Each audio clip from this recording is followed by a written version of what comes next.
Hello, everyone, and welcome to this coffee hour on Haiti. It is sponsored by the Haiti Justice Committee of Minnesota, the Solidarity Committee on the Americas, and Women Against Military Madness. This coffee hour is part of a series of coffee hours on Caribbean, Latin American, and South American countries, sponsored by the Solidarity Committee of the Americas. My name is Joëlle Vitiello, and I teach French at Macalester College. I also teach Haitian and literature and culture. We have three wonderful speakers with us today to help us understand what has been going in Haiti recently, with a focus on social justice. Currently, there are protests against the Haitian government and the President Jovenel Moïse. There are also protests against the corruption and collusion of police force and the Federation of organized gangs.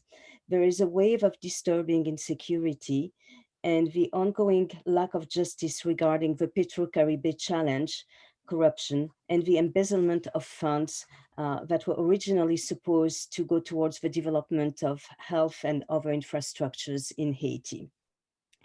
Our speakers today, Ruben Joanem, who is speaking live to us from Cap Haitien, Mamira Douche Prosper, and Mark Schuller. And we'll start with Ruben Joanem. I'm going to introduce each of the speakers. Ruben Joanem lives in Minnesota, where he is an advocate for the people of Haiti. He goes there frequently to deliver medical supplies. He's an active member of the Haiti Justice Committee of Minnesota. And as I said, he's reporting today from Haiti, where he's been since last Sunday. We also have Professor Mamira Douche Prosper, who is a visiting assistant professor of Africana Studies at Davidson College. She's currently working on a book on development contested in occupied Haiti, social movements, NGOs, and the evangelized state. She also publishes in academic and political journals like Women's Studies Quarterly and Commune magazine. Professor Douche Prosper is also an organizer, and she's currently the international coordinator of Community Movement Builders. And she speaks to us from Florida. In a few minutes, we will be joined by Mark Schuller, who is professor of anthropology and nonprofit and NGO studies at Northern Illinois University, and also an affiliate at the Faculty of Ethnology in Haiti. He focuses on the impact of globalization and disaster and the impact of NGOs in Haiti. He is the author and editor of many books, including Killing with Kindness, Haiti International Aid and NGOs, and another book, Humanitarian Aftershocks in Haiti. He co-directed and co-produced the film Poto Mitan on Haitian women in the global economy. And he's also interested in the neoliberal roots of Haiti's food crisis. For our audience, the Q&A will be posted in the Zoom chat. For people watching on Facebook Live, you can post questions in the Facebook comments. For our audience, everyone admitted to the meeting will have their videos and microphones automatically turned off. Thank you very much. We will now turn to our first speaker, Ruben Joanem. Hello, Ruben. Okay, thank you. Merci en pile, as we say on here. It's quite a pleasure to overcome some of the technical difficulties, at least to try to join the meeting. For the past few hours, I've been trying with a very poor internet connection, but finally I resort to my phone, and that seems to be working. Without further ado, let's dive straight into the topic, into the subject matter today. In dissectioning the political landscape in Haiti, a pattern emerged, which is the following. Each political administration is more relentless than the previous one in his effort to manipulate the Constitution to accommodate their desire to stay in power forever. As a result, the daily life of many Haitians is nothing but protestation. We protest for electricity, we protest for water, for education, for fuel, for food. We protest to get pay after working, to uproot rotten political administration. We protest, we simply protest. To say the ruling class that is both corrupt to the bones and incompetent is quite an understatement. Desperate attempt by one group to stay in power as long as possible without any social vision, any idea for social progress, for justice, or even to carry out the daily routine of a political administration is quite a nightmarish proposition here in Haiti for many reasons. It has been the plight of Haiti with a non-existent infrastructure, road, power generating plant, schools, hospital, and the private sector that exploit all in terms of resource, natural resource and human capital without any consideration whatsoever for the condition of the workers. There is no syndicate, no government agency, no any regulatory agencies, no legal recourse whatsoever to protect the right of the workers. It's a jungle out there. Between the legislative branch and the executive branch, elected official in high-paying position, government position, they auction off high position in government to the highest bidders, which in return have relevancies to those who have appointed them, who placed them in power. So each time there is a unbearable scandals, the people took to the street. And the politicians, the leaders are truly corrupt, but things come in light of day because of social media. Because everything right now is wide in the open. When people make deals with companies, with other private sectors, it's always the case that one or two people that were present during those deals took some pictures and then let them loose on the internet, let them loose on Facebook, let them loose on WhatsApp, on social media. As a result, all the previous administration, they were as corrupt as bad, but there is now much more exposition to what is going on at every position, at every level of the administration, or of be it political administration and other entity, other institutions that operate in the country. It's all in the open. So as a result, people are protesting more and more. As I first arrived in Port-au-Prince on Monday, the following day, few people ended up being kidnapped right in front of my eyes. This guy was in his shop, was in his business. Four individuals showed up in there. They were not wearing any mask. Only one were wearing mask, and they captured the guy, and they took off with him. It's no use to call police because they will never show up on time, or if they do show up sometime, it's way few hours after it's too late.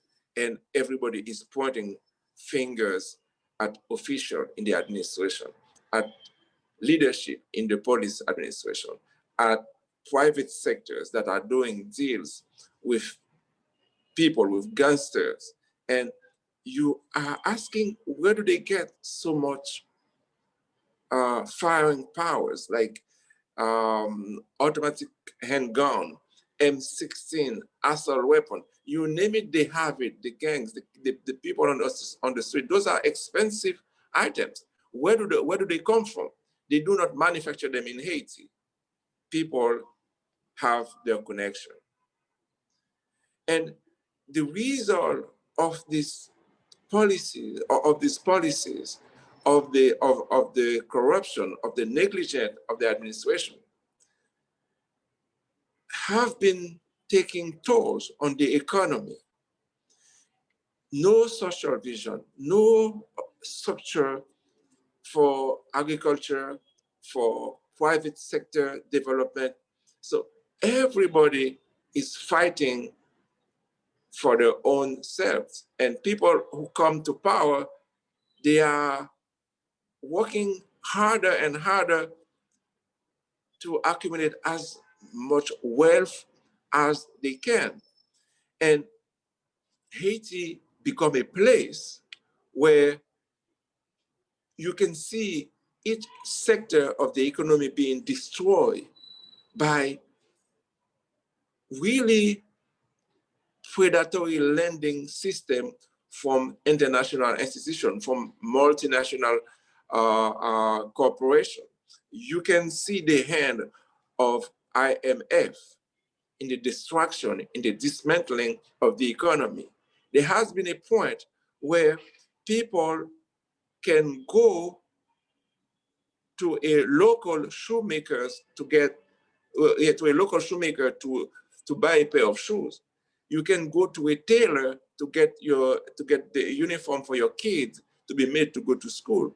Or if you're going to, if there will be a wedding, for sure, people who are sewing will see the benefit of that event.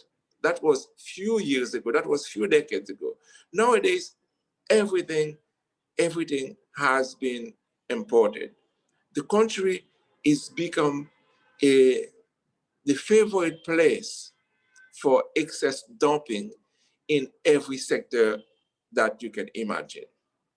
Nobody is making shoes anymore. Nobody is sewing clothing anymore. The textile industry, the agro industrial industry, everything for the time being is being imported. With the biggest issue we're facing is that Haiti have nothing to export. So the economy is being destroyed from several angles, from several points, because when you're not able to export anything, when you have to import pretty much everything, and sectors that were formerly productive in the Haitian economy is disappearing or has been disappeared or has disappeared for quite some time. So the private sector that is running their own show with no defense, with no respect, with no legal obligation to the workers, or very few, if any, people are watching what those multinational, what those sweatshop owners are doing to the working class, how much they earn. What they earn Is it able to even feed a family or a single person for a day or two? Those are questions that nobody are asking. And yet, those are challenges that the people of the country, that be it in Port-au-Prince or in Cape Haitian or in Gonaïve or Lekai or Jérémie, those are the same issues that are coming over and over because they're not being solved. You can go days without electricity. So what happened? Not too long ago, we can think of the PetroCaribe scandal, where the fund has been disbursed to produce, to help build power generating plants. And that was assistance from Venezuela. Yet, the administration before Mateli and even before Jovenel came into power, they were really embezzling the fund that was supposed to go, that was earmarked for development of the country. So again, the Haitian people have to protest. And the hardest question is, even after all this protestation, after manifestation, and if they come, if they become able to get rid of the current administration, the challenge is even bigger. Who is in better position to replace the current leadership that everybody agree is corrupted, is embezzling fund, is doing all those bad things? But what is going to be next? Is it going to be more of the same? Is it going to be a different group, but with the same objective? Is it going to be another group with no vision for social justice? Is it going to be another group that is pretty much repeating what all the previous administration have been doing? You can see when I travel, while I'm in Port-au-Prince, schools is functioning barely. As you move away from the capital, when I arrived to Cape Haitian, there was much more establishment that was functioning. There were schools, children in uniform all over the places. If you go further outside, it's even better. But as you get closer to the center of the administration, as you get closer to the metro area, to Port-au-Prince, people are setting tires on fire in the middle of the street to make a statement, to say, we can no longer go like this. We are asking for structural and fundamental changes. It's not just amending the Constitution to fit whatever purposes that the current administration want to achieve. It is transformation that is aiming at changing the structure of society in Haiti, the way things are being administered, the way people are selected for positions that require a certain level of competence, or some ability, some aptitude to do the work, not just political appointees that have no training whatsoever. They only have loyalty to the party, to the leader in power. It has to be a different vision. People cannot be called to a position for which they have no training whatsoever. Just the connection with the executive or with a senator or with a lawmaker should not be the only condition for people to access into any form of administrative position. We need to stand with the people. They are protesting on the street. Maybe we do not have the ability all the time to be with them, or at any time to be with them on the street. But we can protest the way we are doing it right now. We have connection. We have lawmakers on the other side of the Atlantic that are making decisions that really impact the daily life of Haitian. We need to try to work in the shoes of these people. We need to keep an eye on the current administration in the US. We need to ask them, to encourage them to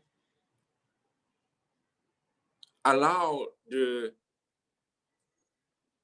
Haitian living in a diaspora to be able to have, I'm thinking specifically about the TPS situation. We need to see what can be done to allow these people who are somehow, whether you think of them as political refugee, we should try to work alongside with them. And I think in that way we are on a good, this is a very good start, should I say. And I'm returning the mic to Joel. Thank you very much. Thank you, Ruben, for starting us with all of these very important questions. We will have the opportunity to have Q&As after each of the speaker has given us their perspectives. We're now going to turn the mic to Mamira Duge Prosper, who I introduced at the beginning, but if you only now joining us, she's a visiting assistant professor of Africana Studies at Davidson College. She's publishing on development contested in Occupy Haiti, social movements, NGOs, and the evangelized state. She's also an organizer for the international, she's the international coordinator of community movement builders. So Mamira, thanks for joining us. Thank you, Joel, for inviting me to this panel. Thank you, Ruben, for your presence. Content de au matin.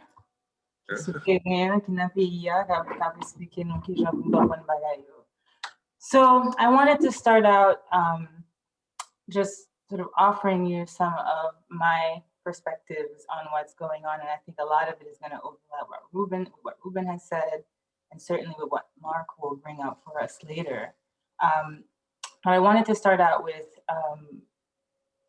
what's happening exactly right this week and in the following weeks, right?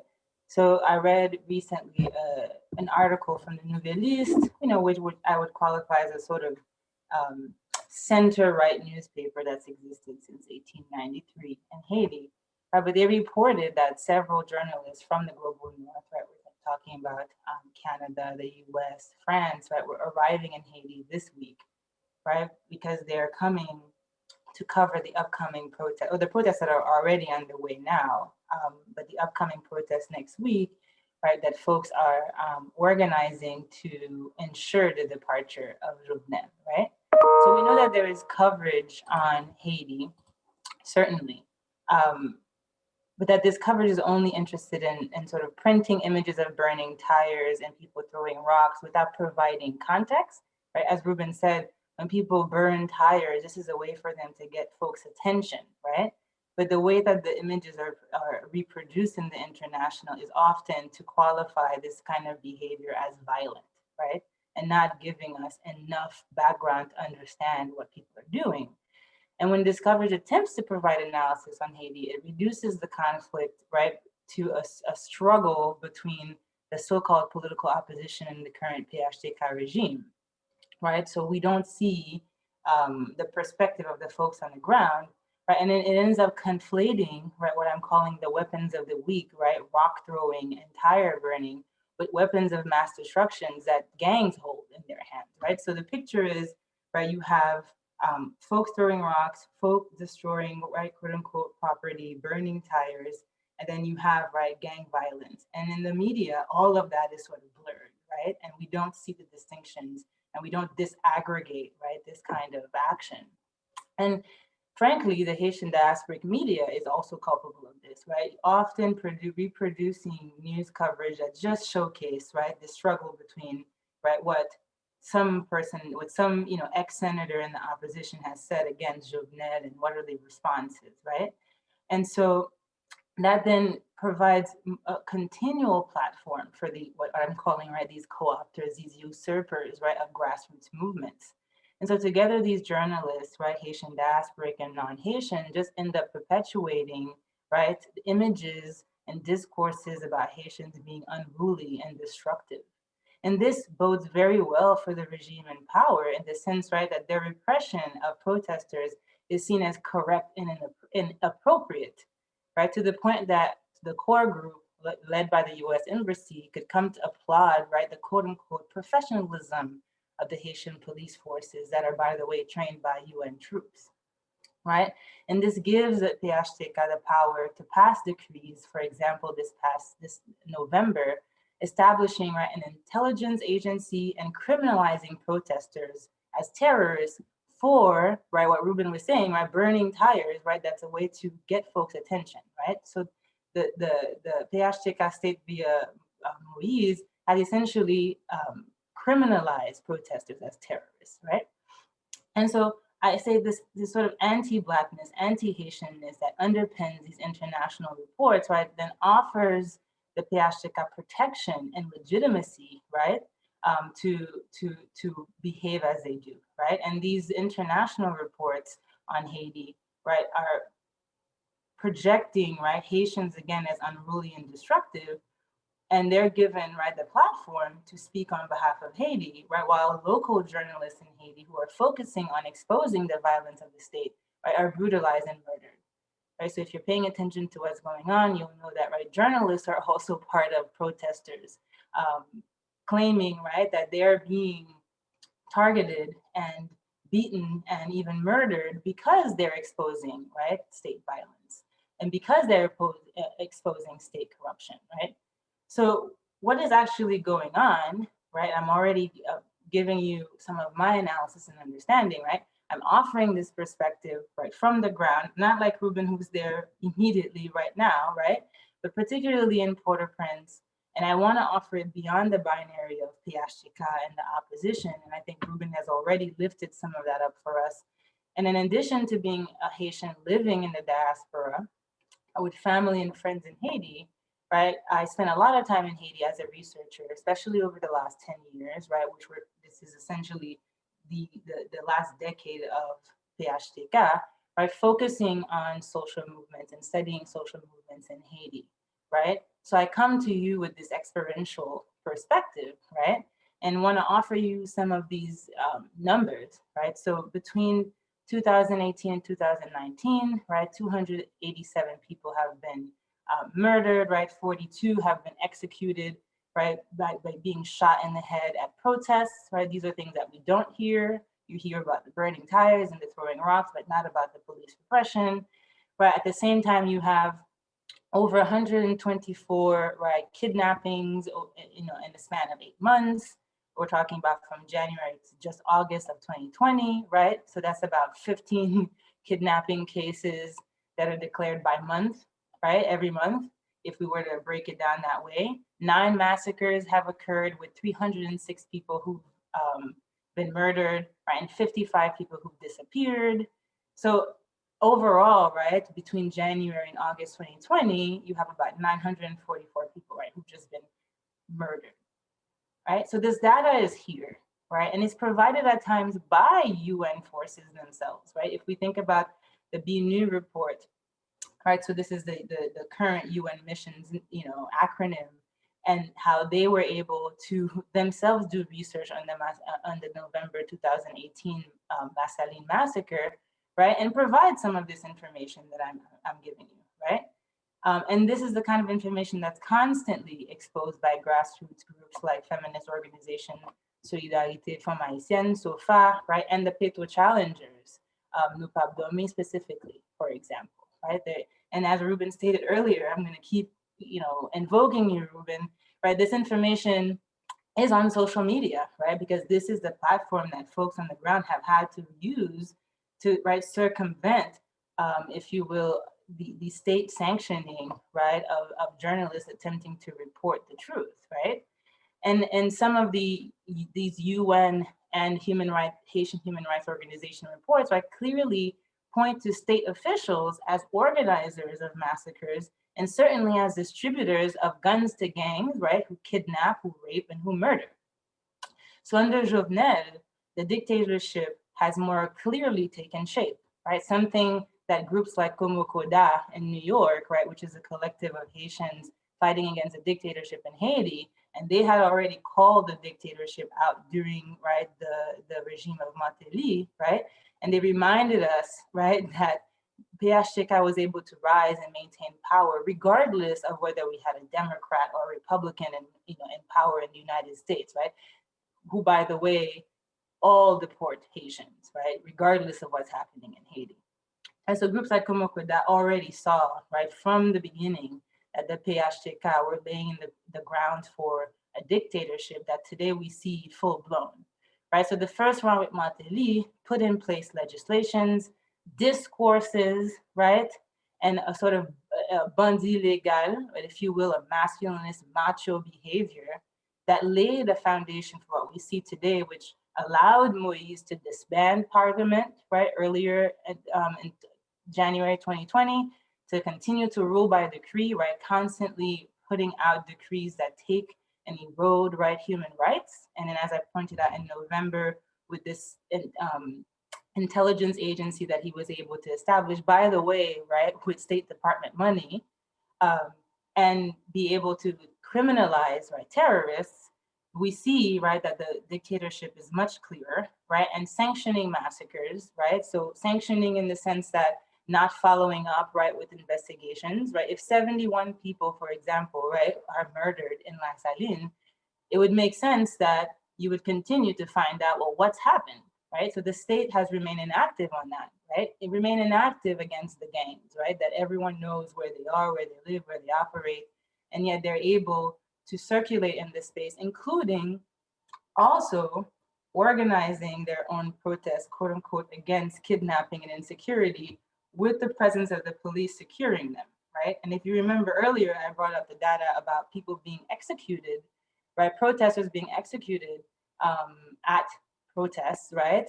Militants being executed at protests, while you could have gangs, right, freely being able to take to the streets and receiving police protection, right? And so I say, while the state and its paramilitary gangs, that I think we should be clear and call them as they are, terrorize the population, right? It continues to ally with certain sectors of the merchant and capital and commercial, right, bourgeois, to dispossess, right? That is, expel people from their land, right? We're talking particularly about the north of Haiti, in order to establish, right, modern industrial and agricultural plantations, right, what we're calling agribusiness, right? And there's certainly also mining projects underway. And so they're perpetuating, right, an extractivist development model. And as Ruben pointed out, right, with the support of supranational institutions like the Interdevelopment Bank, right, and the United States Agency for International Development, right, what I call the new scramble for Haiti, right? So part of keeping people, right, terrorized, right, is to be able to move forward with the kinds of plans, right, that typically these same people are opposing, right? Because if you're too busy worrying about your security, and you might hesitate to show up at a protest. And this is particularly true, right, for women. If we look at, and there's a lot of work emerging about, like, sort of the gendered aspect of the state violence, right? If we look at the use of rape, right, to silence women, militant women, from taking the streets, right, we can see, by the way that terror is functioning, right, to keep people silent, right, and not be able to protest. In fact, what they've always been protesting, more than just Jovenel's departure, right, but is this model of development that keeps people in dire material conditions, right, and that gives birth to gangs. And so the protests in Haiti are multifold. There's a number, right, of issues that are coalescing in this moment, right, that maybe some of us tend to reduce it to a question of, oh, these folks are just asking for Jovenel to leave. That is the sort of the more current and pressing frame that they're providing, right? But in fact, all of the other issues that they've always protested, right, are continually there, right?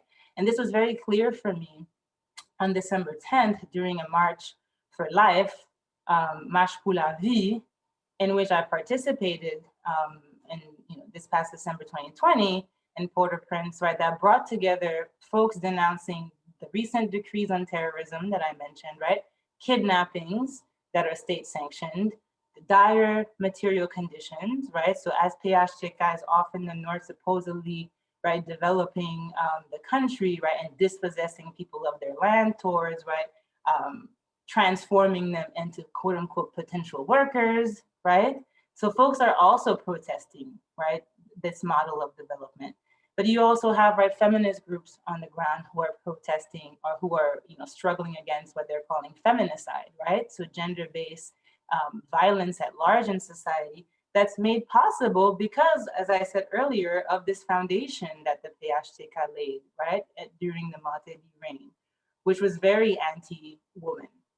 Several times Martelly attacked, right, female journalist Liliane Paul, for example, and Quisqueya even did a whole carnival song about her, right, that denigrated her, was on stage, right, said to a woman who challenged his quote unquote policies that she needed to go find a man, right? So you have a series of macho discourses that laid the foundation for what we're seeing today, right? Which a lot of it also is targeted at women. The majority, the overwhelming majority of kidnapping cases, right, involve women. And almost all of the kidnappings are accompanied by rape. So when the terror, right, this particular terror, right, has a gendered aspect to it, and it's about also, right, silencing specifically women, but also their families, right? And also the men in their lives, if you will. And so we see all of these issues converging in this moment, right? And a lot of it has been understood as protests against state corruption, which is certainly, sort of the knot, and that connects all of these issues. But you also see these protests converging and really, as Ruben and I are both saying, right, pointing to the international as complicit, right, in what we're seeing in Haiti, both in terms of the development model that they're forcing, but allowing, right, and supporting PHTK specifically, right, and the kind, and even coming to applaud police forces for their so-called professionalism during protests, right? So I think that these are all the different, and this is part of why it's difficult to look, at what's going on, particularly if it's being siphoned, right, through this international, this anti-Haitian, anti-Blackness lens, right, that we can't fully understand the picture. And so I hope that I've offered some clarity and we can get into the details in the Q&A. But this is some of what I wanted to offer those of you listening in terms of what I've seen, what I've heard, what I've experienced over the last 2 years, certainly, since the PetroCaribe challenge took place. Thank you.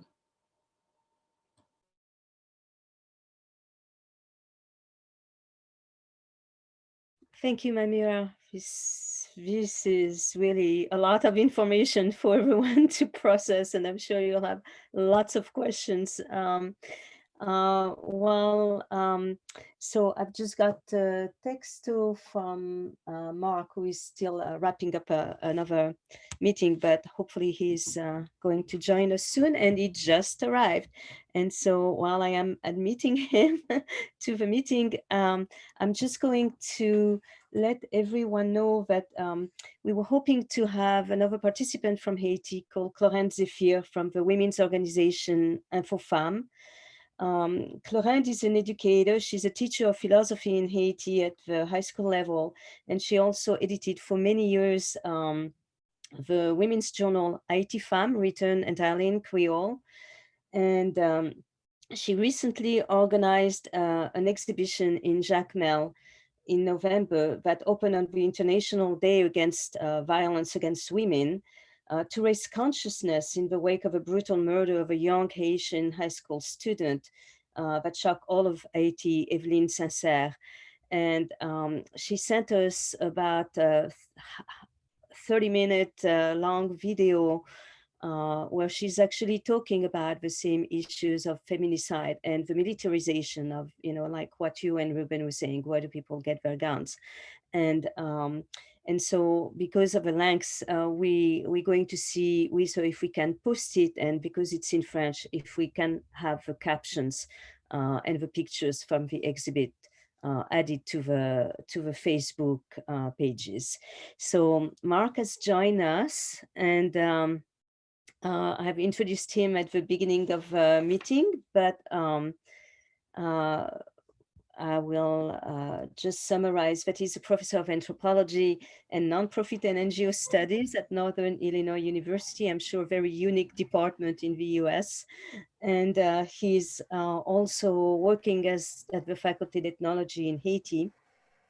And he's the author of many books, including Killing with Kindness, Haiti International Aid and NGOs, and Humanitarian, and another book, Humanitarian Aftershocks in Haiti. And he's also co-directed and co-produced the film that many of us have probably seen, called Poto Mitan, on Haitian women in the global economy. So Mark, welcome. It's been quite a panel at this moment already, so we're so glad that you can join us. And out of respect for everyone's time, I think I should probably just be part of the Q&A because I don't want to repeat what Mamira just said, because she probably would have said it better anyway.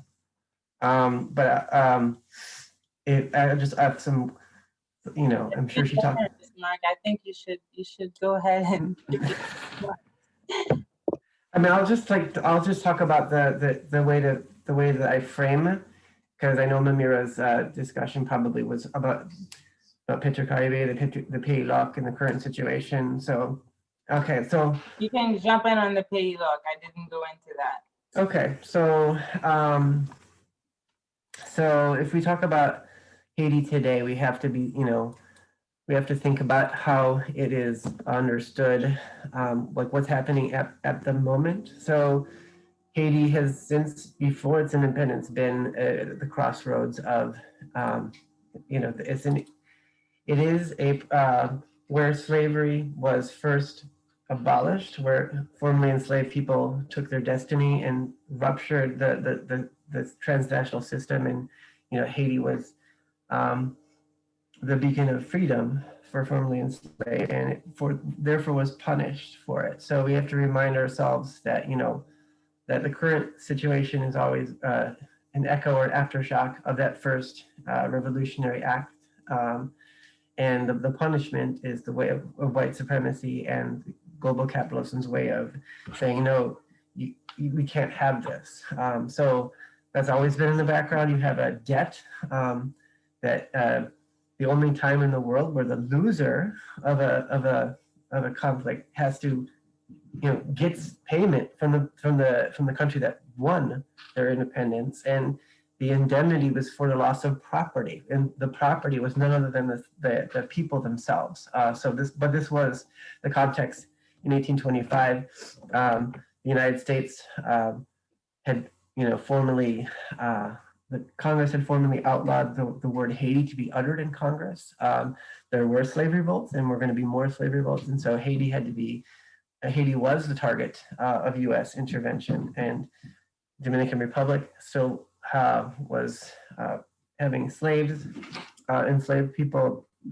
Cuba was about to, after the abolition of slavery, Cuba and Jamaica ramped up their slavery, their plantation system. So the isolation can't be can't be exaggerated. But in 1825, the Haitian government agreed to an indemnity of 150 million francs, which was later reduced. During the U.S. occupation, there was the U.S. basically took Haiti's debt service and kept Haiti in debt. So for 80% for over 120 years, up to 80% of the government revenues were to service that debt.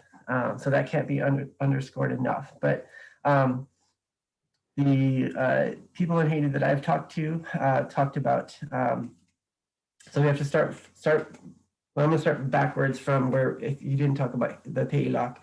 So the current situation is about current context, current competition over Haiti. Haiti was a key vote in excluding Venezuela from the Organization of American States. Did you go over that, Mamira? If you did, then I'll just say. Go ahead. Okay, so that Haiti, the second president of Haiti, Alexandre Pétion, provided instrumental assistance to the liberator of Latin America, Simon Bolivar, and so that solidarity, that South-South collaboration, the Pan-American vision, meant that these two countries had strong solidarity ties since 1815, and that was ruptured. And in the middle of the scandal that was about to be publicly known with the appellate court, that they published a report about the Haitian, the political party in power, the PHTK, the bald heads, the Tetkale, during the middle of this very public reckoning with Haiti's relationship with Venezuela and the U.S. installed PHTK regime was about to be publicly acknowledged that they embezzled $2 billion of funds. That was the moment where Trump met a bunch of folks in Mar-a-Lago and said, we got to kick out Venezuela from the OAS. And so, you know, in this period of 2 years of mobilization, very effective mobilization on the street, at one point there was an estimated up to 1.5 million people protesting. If this was Aristide, he would have already been kicked out of the country. If it was, you know, so the fact that this huge popular mobilization and, you know, 69 times that the current president was named specifically as guilty of corruption in $2 billion of what was Haiti's hope for development and what represented centuries of solidarity. This was the time when, you know, the fact that he's still president says that he had some friends in high places, you know, Mar-a-Lago and in the White House at the time. So the fact that you have a mobilization and that it doesn't work, that it still is not making a difference as to who's in the National Palace, means that there's some very powerful collusion of interests that are keeping Haiti the way they are. And since we're in the United States, virtually or whatever, most folks are in Minneapolis. What we can do is work with Ilhan Omar and your delegation, and both Democrats in the Senate, to ramp up the pressure to, you know, to reverse course on Haiti. You know, the fact that Biden did a about face in Trump's immigration, the deportation policy, not the rest of the immigration policy, is a sign of progress, but the source of the problem is, why are people leaving in the first place? And it's this massive disinvestment, and, you know, the fact that Haitian people are victims of these the clash of the regional titans, like the US versus Venezuela, that Haitian people are paying for that. And we, as US residents, taxpayers, voters, citizens, I don't want to use the word citizens first, but, you know, people that have a stake in what's going on have the ability to change course in Haiti. So we can talk more specific, but I do want to respect your time, and I know it's late. So I also would like to hear from other people. So that's just a little framework to understand the situation.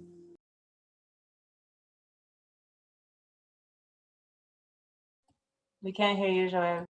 Yes, now I unmuted myself. I do this regularly. Thank you, Mark. You illuminated a lot of historical facts too, to frame what's going on now. I have a quick question before we open up the floor.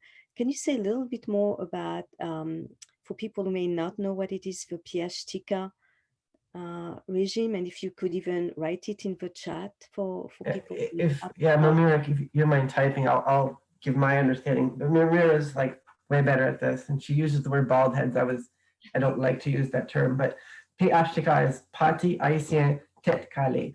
It was the political party created by former President Michel Martelly, the compas singer known as Sweet Mickey. And he basically said way back in an interview in the 1990s that he would do away with the Senate and he would do away with this and that. And Martelly was put in office by the Clintons. I'll just say it quickly. If you're interested in why, we can explain why. This is after the earthquake. The king and queen of Haiti were mopping things up, and the first round of the elections was, is inconclusive. The conditions weren't all that great. Certain parties were excluded from being on the ballot, and this massive $16 billion infusion of aid, where the king and queen of Haiti were very involved. You saw the movie Raoul Peck's Fatal Assistance, Assistance Mortelle. There were lots of scenes that, the role that Hillary played in reversing the election and why it was Martelly himself. That relationship, the cozy relationship between Bill and Martelly was depicted in a couple scenes in that video. Further research has documented more clearly. But he was elected with one deputy, representative in U.S. terms. Everyone else was part of another party, but he consolidated party power by first reversing all the mayors and naming his own mayors, keeping those that were right-wing and loyal to him, and then systematically playing off the international aid system to his personal benefit. And every human rights violation, every election that was failed, the U.S. and the other members of the core group said, keep going. So PHTK is a creation of the core group, you could say. And of course, Haiti. I mean, as a U.S. person, as a U.S. citizen, I always front load my conversation about what my role is. So I know there's a lot in Haiti itself, but we are here, not part of, the common denominator is that this is a conversation in the US, so we need to focus on our role in the solution, not just the problem. And I'll just jump in to say, Mark, I think that we also underestimate some of the members of the Haitian diaspora who are very much Duvalierists, who have given platform to Nicolas Duvalier, for example, the grandson of François Duvalier, and who have been continually supportive of the PHTK, the party of bald heads. And so I think that, in terms of looking at the outside influence, or even, I think, complicating our ideas about imperialism, that there, and I say this from the position of being a Haitian diasporic person, there are several individuals and organizations and groups in the diaspora that are supportive of this party, right? And who are also part of the folks we have to be, or some of us, right, depending on our positionality, have to be thinking about pushing, back against. The PHTK did something very unique, I guess, and sort of appropriate to the times, and borrowed a lot actually from the Obama campaign in terms of the social media that they used, and really projecting themselves in a particular way in the diaspora, even having, right, what is it called? I forget, this PHTK channel, right, that like the diaspora will like look at on television. And I have people saying to me in the States, but PHTK, they put together schools and they've done this and they've done that. And I'm thinking, you haven't been there, have you, right? Like that is actually not what's going on. They're doing a much better job at sort of projecting themselves as developing, right? If you look at Jovenel Moise's Twitter, you're like, well, hey, Haiti décollé là. Like, Haiti's finally, coming up. But what actually is happening on the ground is that a lot of these projects are not being completed, right? And this is one of the things that, for example, the Nupap Domi group, that's a group of Poto challengers, right, who were very instrumental in using social media back in 2018 to expose this PetroCaribe scandal, right? They continue to show us, if you visit their page, for example, the kinds of projects that were incomplete, right? Like half-done bridges or endless stadiums, soccer stadiums that nobody uses, right? And so we can see that there's quite a bit of evidence already on how the PHTK state has been functioning in the last 10 years. Thank you. We had that question about the name. People were not sure if it was an acronym or a name. So thanks for the explanation. And so we have several questions coming in, including, I think Marcy said she would read them aloud, but I can start with the first one maybe, which is, you've talked about the Biden administration. And also I want to say to Mark, yes, in Minneapolis, we have actually reached to Ilan Omar, several of us in the group, and it's not clear yet, what conclusion we can draw at the moment, but we're working on that. So we have a question about the Biden administration regarding support to Haiti, and a question from Paul, who is asking, does anyone know who is actually formulating the position of the current administration on Haiti, and because what they're saying about Venezuela doesn't seem to announce much change.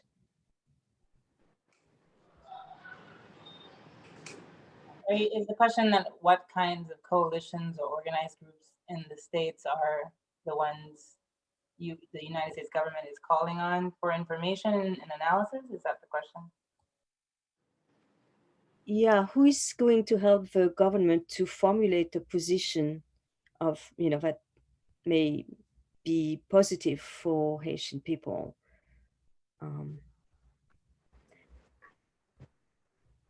Which question? I can say very quickly that there are a number of efforts, particularly, right, if we're looking at the cabinet or the folks who are surrounding Kamala Harris, Vice President Kamala Harris, a number of them who are Haitian, who've been involved in the Haitian American community, who at least have a progressive discourse, at least in the States.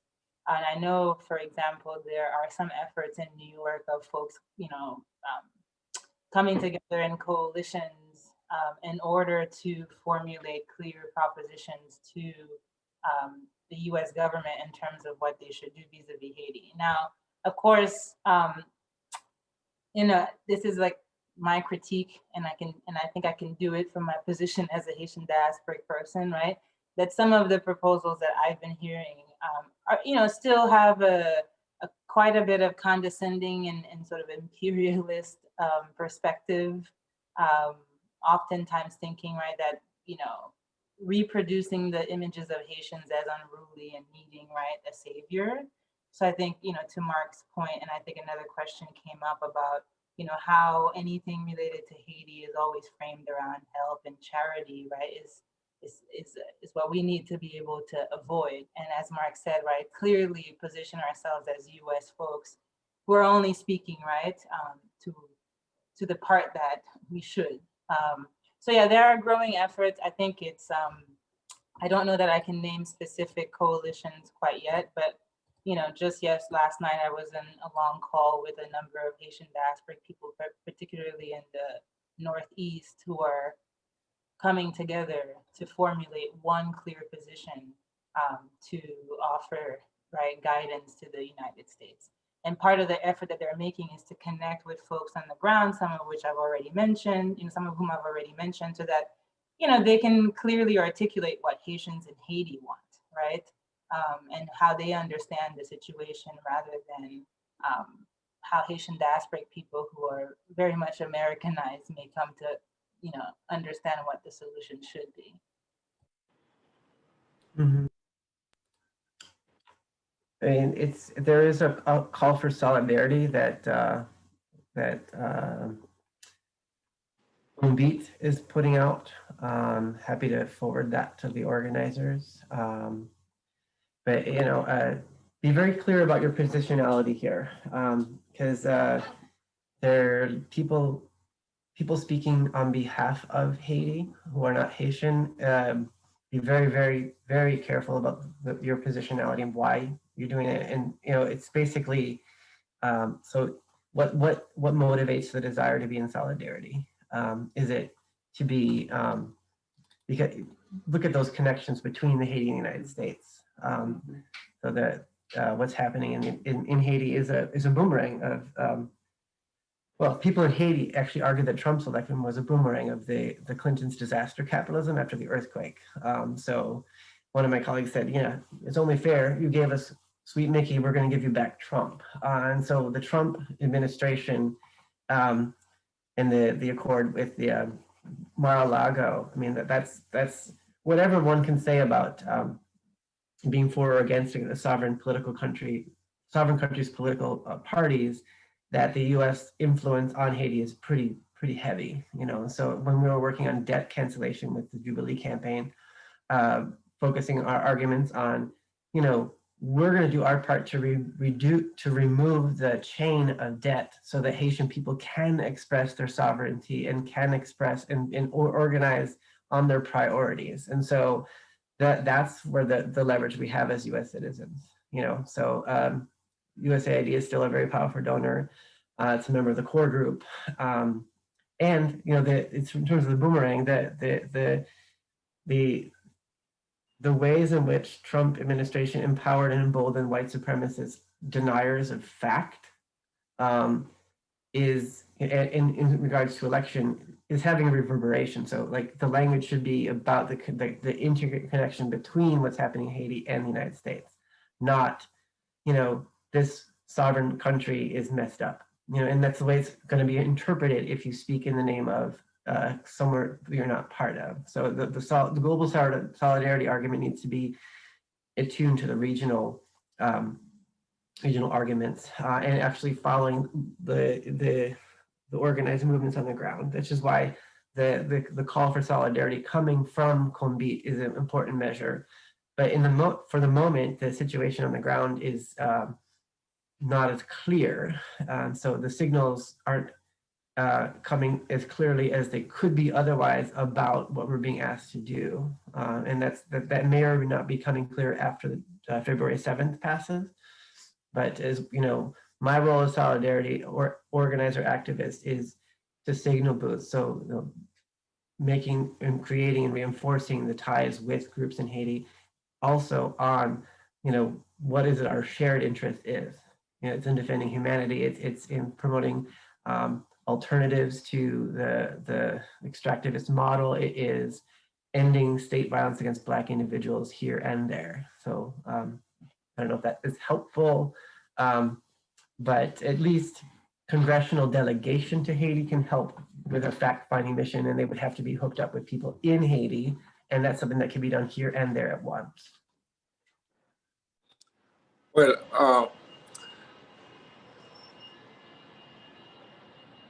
Go ahead, Ruben. I am pointing few facts out in terms of some of the invisible, or I should say less visible way of keeping Haiti in the current position is things that you and I, as observers that are not implicated in the administration, in the political administration of Haiti, are kind of hard to see.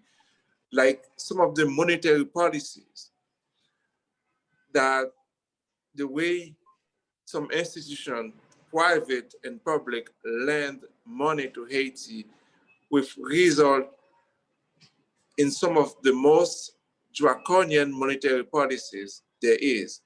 And some of those loans aim or used to be aimed at specific sector of the economy and destroy them, wipe them out. So it is a more, the problem has a lot of aspects that are not being discussed in the hallways of the White House or in Port-au-Prince.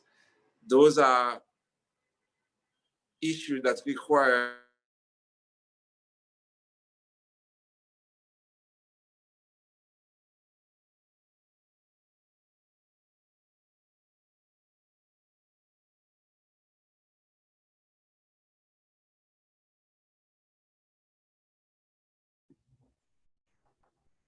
Ruben, I think you're frozen.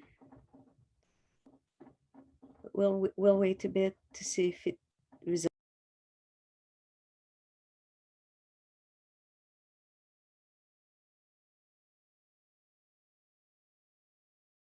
If I can reach Ruben by chat.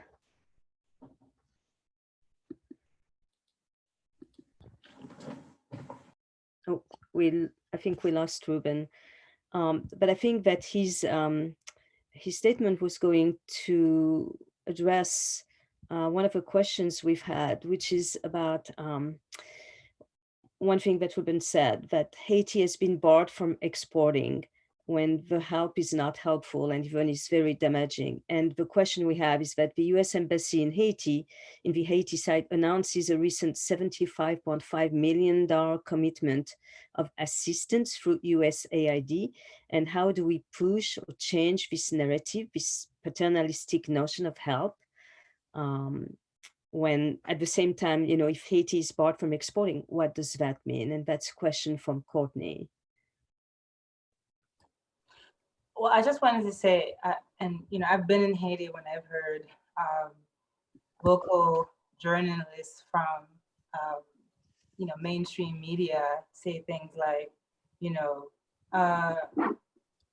a donation of loans, right? So one of the things about how aid in Haiti is characterized, oftentimes, perhaps this is what we assume too, that it's sort of free money, right? But I think this is the point that Mark was making a little earlier about debt, right? And how it's central to keeping Haiti where it is. And, this is the development model for the global South at large, right? But that, these are often loans, right? Where USAID is also demanding that the Haitian state utilize a certain number of percentage of US companies, et cetera, right? So the money just sort of circles back around, right, to the US in that sense.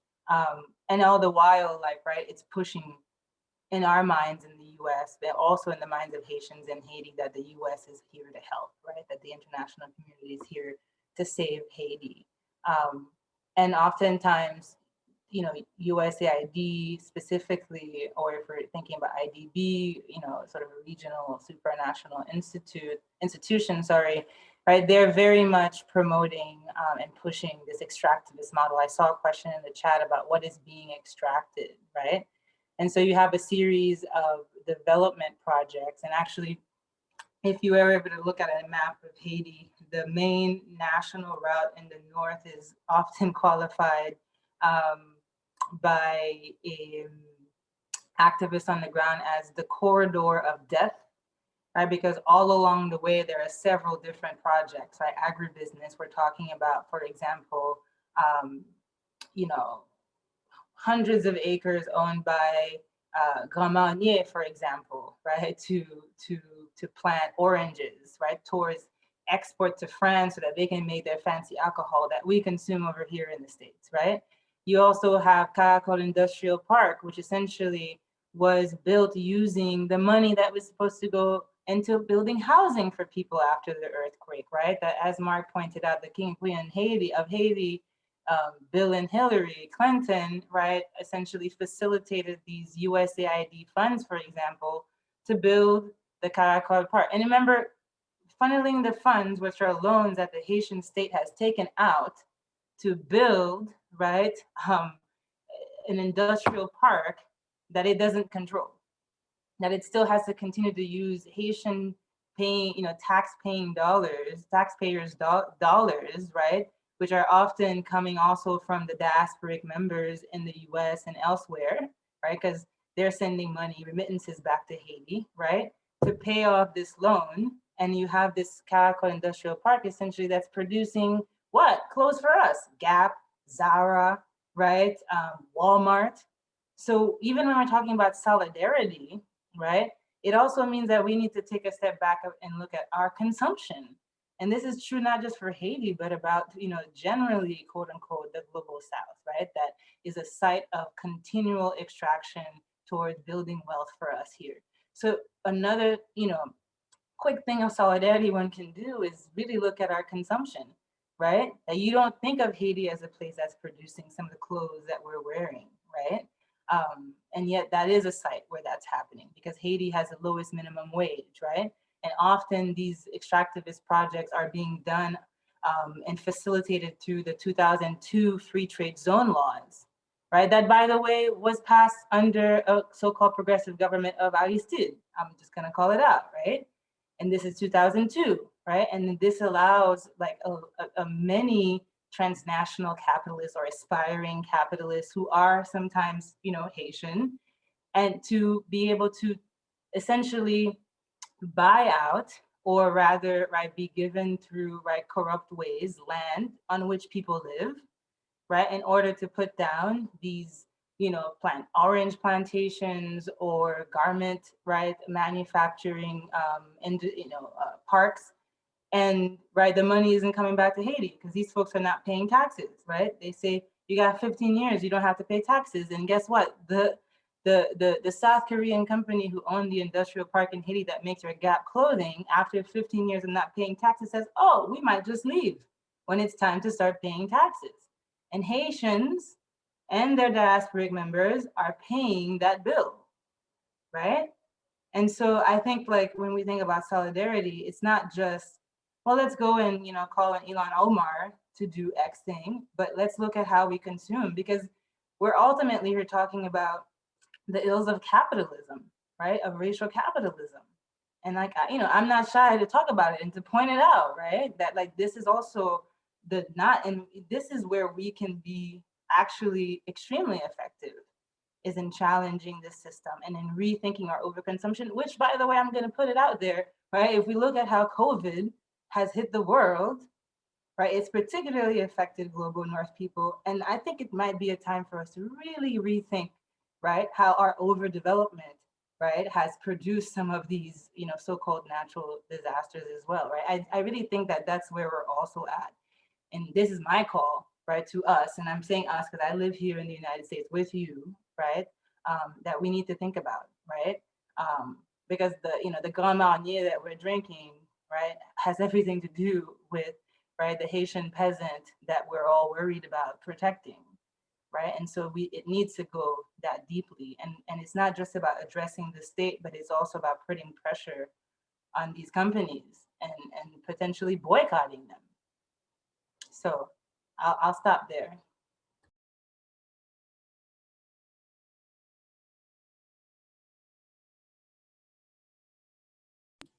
Mark, you wanted to add something?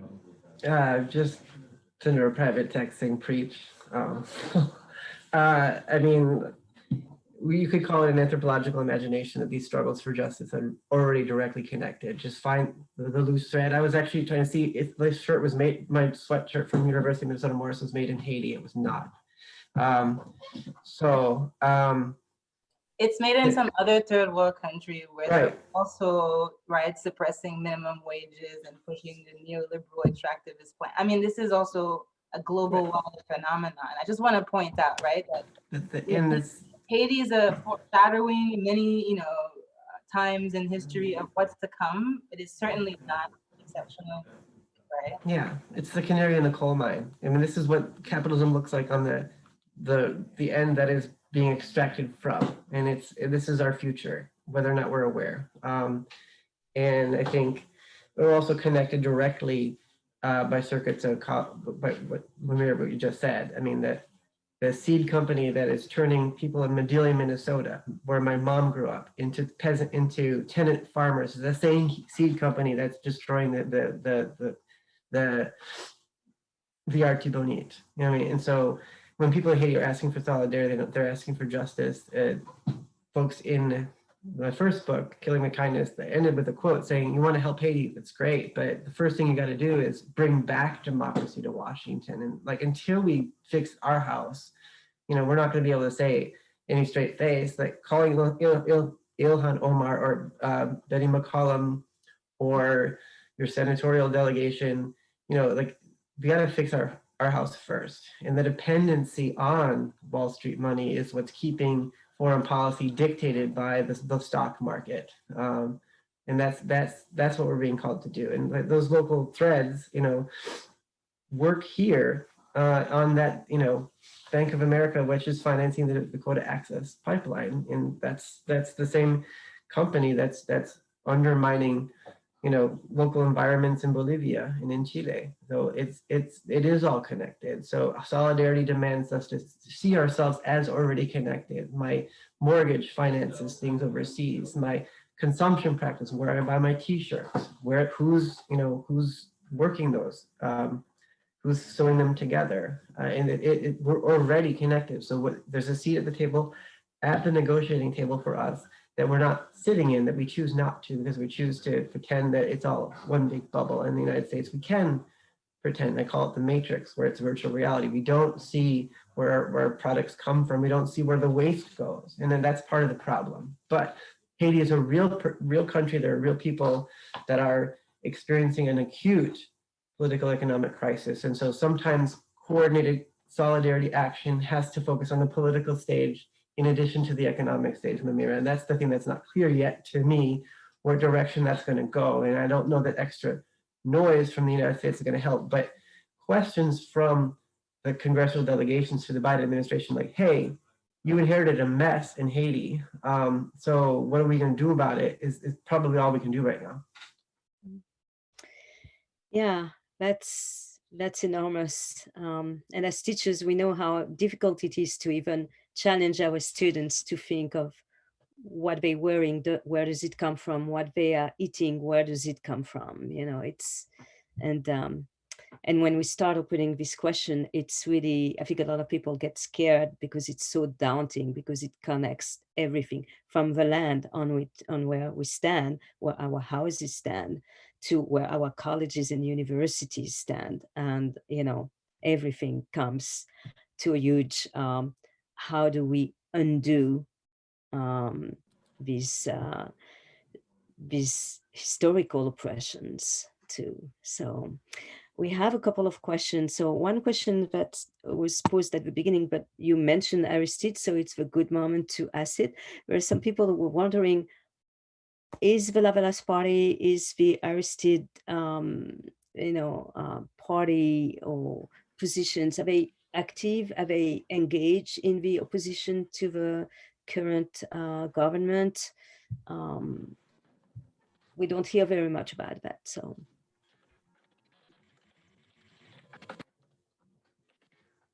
Go ahead. Sorry, you just heard me text. You want me to give, so with all the love I can muster as a white US leftist who was educated and lived in Minneapolis in Minnesota and lived in Minneapolis for 4 years, where as a community organizer, I have to say that US solidarity politics represent our US two-party system.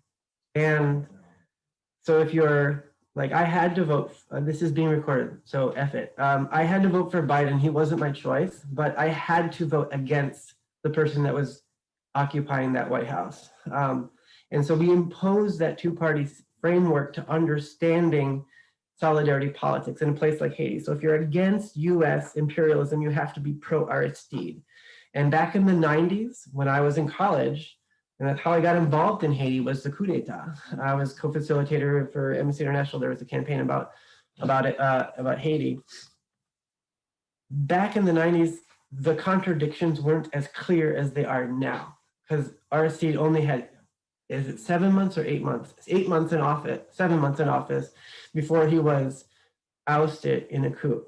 And so it wasn't clear what the Lavalas state was going to do at that point. It was clear that the discourse and it was a popular expression of a rejection of a totalitarianism of the Duvaliers. That was clear in the 1990s. So the Solidarity Project in the 1990s was pretty clear: return the democratic order, stop the killing, stop the extrajudicial, stop the decapitation of the social movement. So that happened, and so there was a moment where on the heels of a successful solidarity movement against the apartheid regime in South Africa. That was when this model for trans-Africa solidarity was working, and it was working. It did bring back the constitutional order, but Bill Clinton made Aristide sign the Paris Accord to basically subcontract the macroeconomic decisions to the IMF and the World Bank, and the Governors Isle Accord, which said, I'm not going to prosecute the coup leaders. So there was a first attempt to bring back Aristide, and it was so botched that it was pretty clear that Clinton was strong-arming Aristide to sign the dotted line, and he did. And so from that moment forward, we got to talk about a Lavalas party that is the real Lavalas party, not the imagined or the ideal Lavalas party. And so in the 2000s, when I started my dissertation research, I started my dissertation research being a Lavalas devotee and supporter, as a leftist, as you should, but as on the ground during the coup d'etat, discovered that the situation was a little more complicated. And so there was, it wasn't like a truth is somewhere in the middle. It's a tripartite frame. You have the state, you have the world system. So that's a binary frame. You have the state versus civil society, that's a binary frame. You gotta have a tripartite frame that acknowledges that you can have, principled solidarity action without being, without imposing your two-party system on a sovereign political country's politics.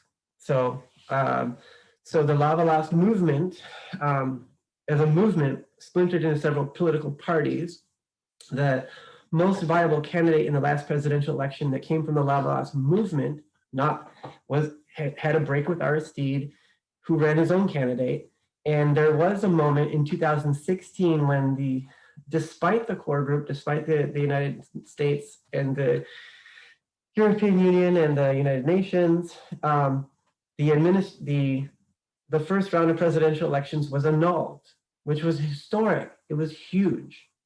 It was, and the government said, we don't need any foreign money to run our elections. We can do it on our own. So all the state government just got together and said, we can do this at a minimum. So the stage was set for a reset.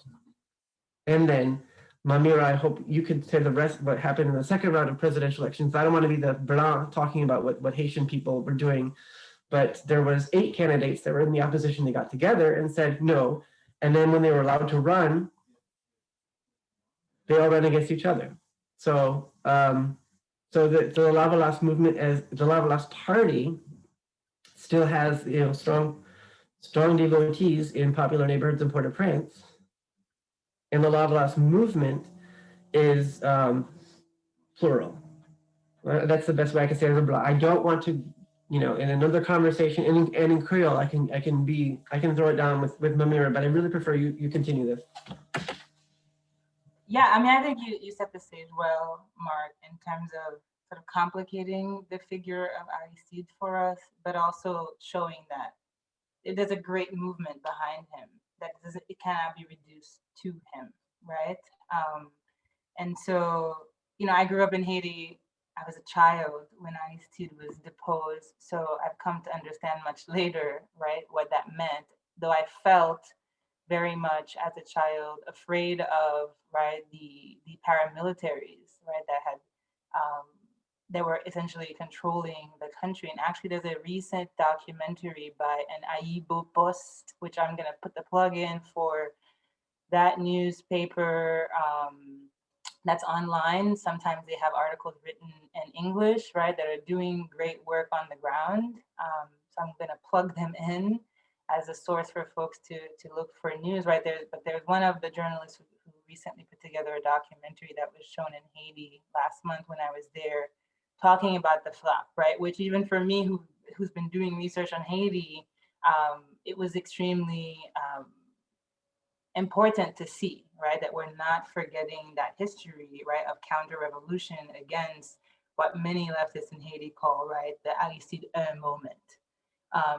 And in that same documentary, there are several social movement actors, particularly feminist organizers, who are showcased, right, and who talk about the disappointment in 1994 when Aristide returned with Bill Clinton, and there's this U.S.-led UN mission that also, right, is a moment when you can see the international it's clear that, you know, you can't do this occupying the first Black Republic with a bunch of white people.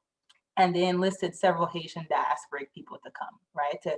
And you see another moment of this in 2004 when the UN, you know, sends in a mission led by Brazil to make sure, right? It even started with a friendly match between the Haitian national soccer team and the Brazilian soccer team, right? To make it seem like this is not an occupation, right? And look at, these are other Black people who come here, right, to support you. Anyway, so you see that the international is becoming more clever about how to dominate spaces, right? Using Black bodies specifically, right? And then, you know, I think Mark earlier talked about South-South cooperation, and we're seeing in the last decade, 2 decades, right, that South-South cooperation is a much more complicated picture, right? If we were to compare the Bolivarian treatment, you know, of Haiti versus even, right, a progressive like Lula's treatment of Haiti. You know, shots fired. I know, like, that's like a, you know, when I say this sometimes with, you know, some leftists in the US, it's like, Lula, like, how could you ever say something terrible? Anyway, right? But, you know, here we are taking shots at IEC as well. So, you know, it's, everybody's up for grabs. But anyway, the point is, as a child and as also, right, someone who identifies herself as a leftist, both in the States and in Haiti, I think like the IEC figure is a very complicated one, right? Where many of folks on the left today, 2020, are atoning for having participated in the overthrow of IEC in 2004. Right? Like when he came to power in 2001, it was iffy, right? There were a lot of accusations about voting, you know, fraud. And, you know, IEC would have won, right? But that there were tactics that he resorted to or that he supported towards his reelection and towards regaining power, right? That also disillusioned the left, that led to many university students taking to the streets and protesting. And then eventually that movement was co-opted, right, by, as Ruben was talking about earlier, which we can't forget them, right, the merchant and commercial capitalist class, right, that saw IEC, right, as a threat. Because, you know, even if we can say IEC did not challenge the extractivist model, certainly at the level of discourse, right, he brought to Haitians a certain kind of dignity that, right, didn't exist before. The tout moun c'est moun, all people are people, right? That's a major. And 2004 also was calling for, right, reparations from France to Haiti, right? Today, with the reparations movement that's being led by many Anglophone Caribbean countries, right, it's sort of a mainstream conversation. We even saw that moment with people like Ta-Nehisi Coates, like, and all these other Black leaders coming to the, you know, to bring the issue to Congress, right? So today, 2020, we're talking about reparations in a much more, you know, hopeful way than what IEC was doing in 2004, which was a no. Right? Yeah. I think that I want to offer like that complicated view of the figure, right? Who often was echoing everything that we know about like what popular demands, you know, are in Haiti, which is to redress, you know, the material conditions, but certainly to allow Haitians to feel like full persons, right? And I think like we can't take that away from IEC, no matter what critiques we have over, you know, about him. And, you know, I would be remiss, you know, to not bring up, right, the feminist critique that in 2004, he allowed, right, like gangs who were supportive of him, right, to do certain, you know, acts that included rape, right, against women. And this is why, like, the feminist critique is looking at the state and the structure and the system generally, right, as being the problem, regardless of the figure that comes into power, right? And IEC also, as I pointed out, under his government, right, through Parliament, voted in the Free Trade Zone Law of 2002 that essentially allowed the scramble for Haiti that we're seeing, right? That was done by him, right? Not by these clearly right-wing governments of PHTK, because again, right, the model of development for the Caribbean and for the global South in general is it more of the same, right? And so IEC was not able to fully escape, right, that paradigm. And so in terms of what Mark said at the end, right, but Aisid, who also has actually a university in Haiti today, and who doesn't really appear in public. And I think part of it is that he understands like the sort of incendiary role that he has, right? But that very much people continue to support and continue to see, right, as like a symbol of all of their demands, right? And so we can't pretend like that's not still true on the ground, right? And again, it's because of what Mark is saying, right? In terms of the alternatives to what's currently there, right?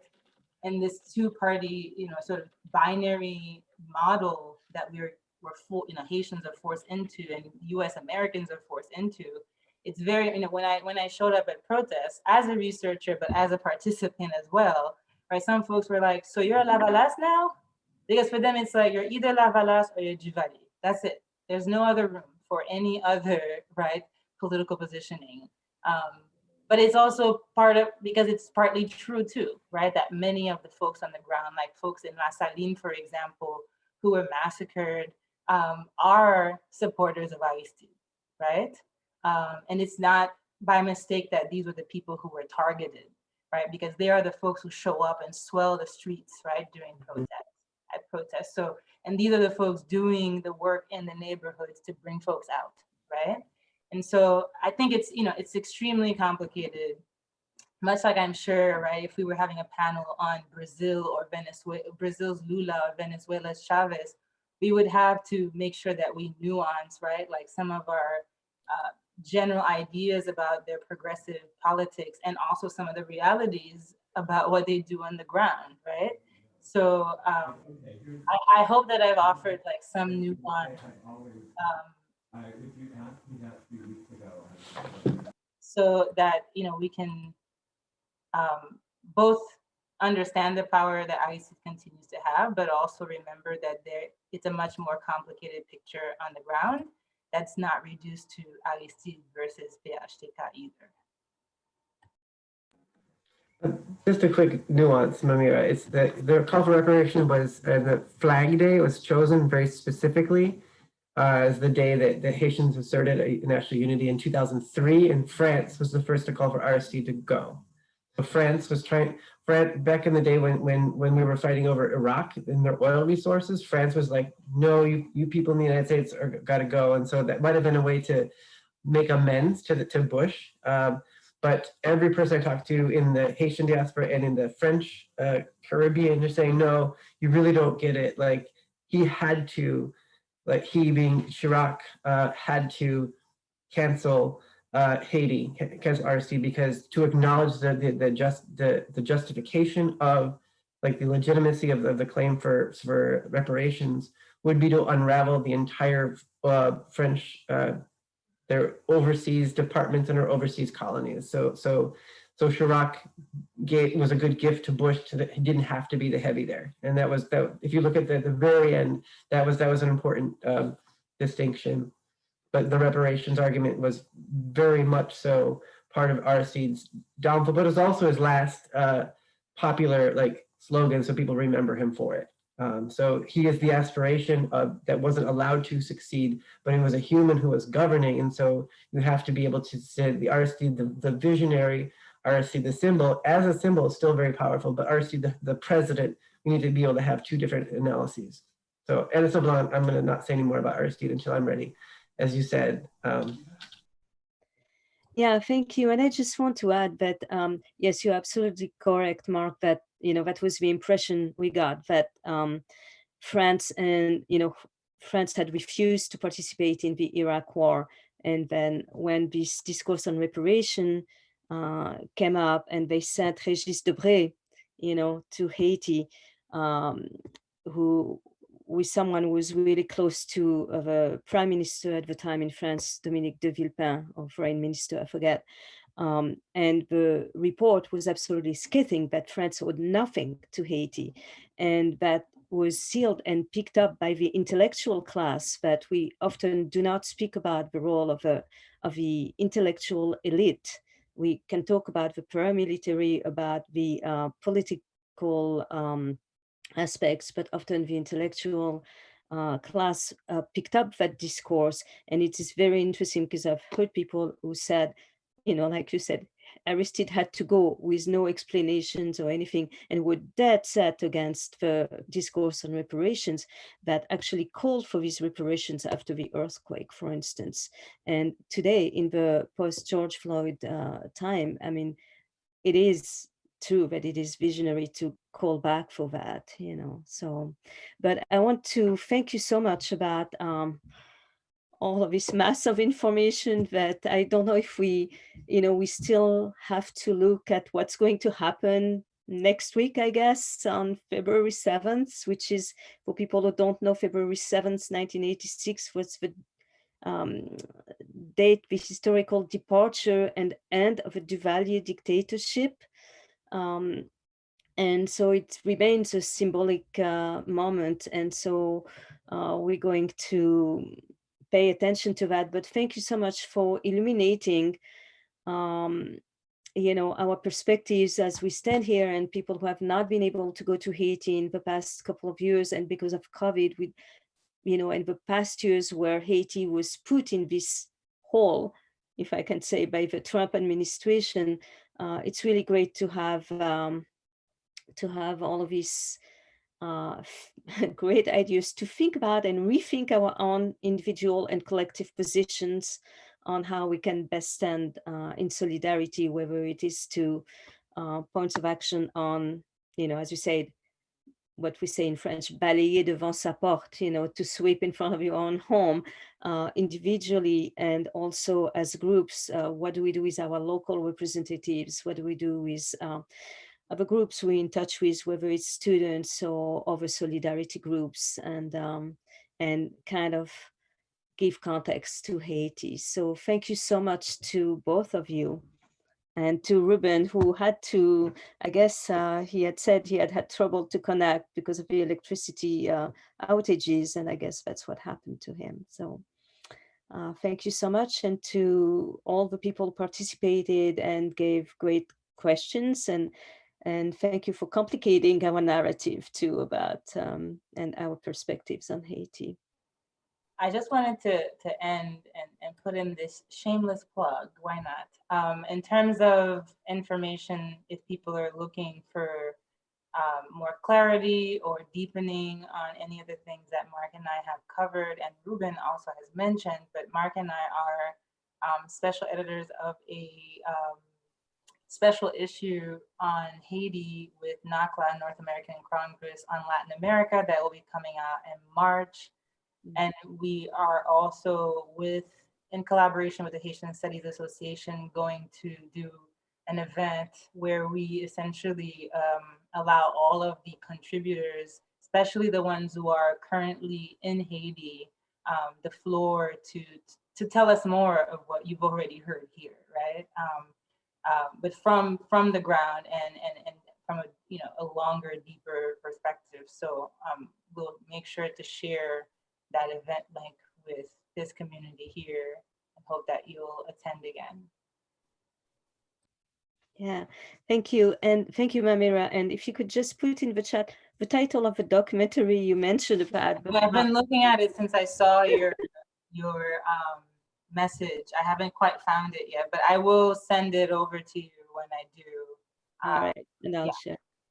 Okay. It was just shown, what, two weeks and a half ago, by AIBO Post. They had an event precisely talking about insecurity in Haiti and how do we understand the roots of that. Yeah, I do remember from my early times in Haiti, even in the '96, that FRAP had not been disarmed by the US, and so at the time, every Sunday night there were terrorizing events in Port-au-Prince. I mean, there is rarely a night without gunfire. So thanks again. I think it's great, and we're going to post this on the Against Military Madness Facebook page, and I think Marcy said on the Facebook page of the Haiti Justice Committee for Minnesota, and also the Solidarity Committee on the Americas.